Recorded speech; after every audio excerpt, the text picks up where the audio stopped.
Coucou les loulous, aujourd'hui je vais vous expliquer comment résoudre des équations. Alors vous êtes ici dans la 4e vidéo sur une série de 7 pour vous aider à résoudre toutes les équations que vous pourrez rencontrer en première et deuxième secondaire. Alors l'équation d'aujourd'hui c'est 3x moins 4 est égal à 11 plus 5x. Alors la petite subtilité aujourd'hui c'est qu'il y a des x dans les deux membres, à gauche et à droite. Alors que nous, à la fin, on aimerait bien avoir x est égal à, puisque le but du jeu ne change pas, il faut trouver la valeur de l'inconnu, la valeur de x. Donc, il faudrait bien qu'on ait des x que d'un seul côté, dans un seul membre. Alors, pour ça, comment est-ce qu'on va faire? Eh bien, on va faire migrer tous les x dans le premier membre, et on va faire migrer tous les nombres seuls dans le deuxième membre.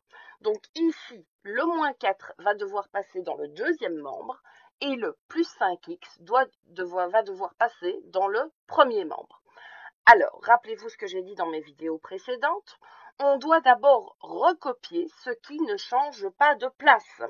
Donc, par conséquent, on recopie le 3x que je n'ai pas entouré égale 11 que je n'ai pas entouré non plus. Alors, ensuite, n'oubliez pas que quand on fait passer d'un membre à l'autre, quand on change de membre, on change d'opération, on prend l'opération contraire. Par conséquent, le moins 4, quand je le fais passer dans le deuxième membre, va devenir plus 4. J'avais une soustraction, ça devient une addition. Le plus 5x, lui, c'était une addition, donc quand je le fais passer dans le premier membre, ça va devenir une soustraction, donc ça va devenir moins 5x.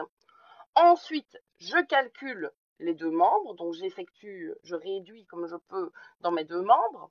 Donc j'ai 3x moins 5x, ce qui me fait moins 2x, et j'ai 11 plus 4, ce qui me fait 15.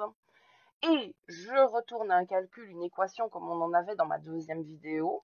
Donc j'ai juste le moins 2 qui me gêne, qui est devant le x. On n'oublie pas qu'entre le moins 2 et le x, il y a un fois, c'est donc une multiplication.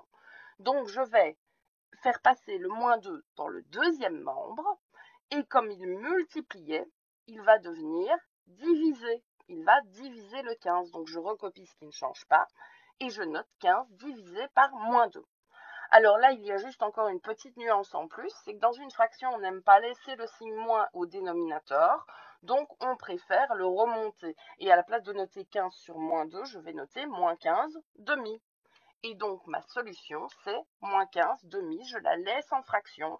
Comme ça, je ne m'embrouille pas avec des calculs supplémentaires inutiles. J'espère que cette vidéo vous a bien aidé et à bientôt pour d'autres vidéos mathématiques.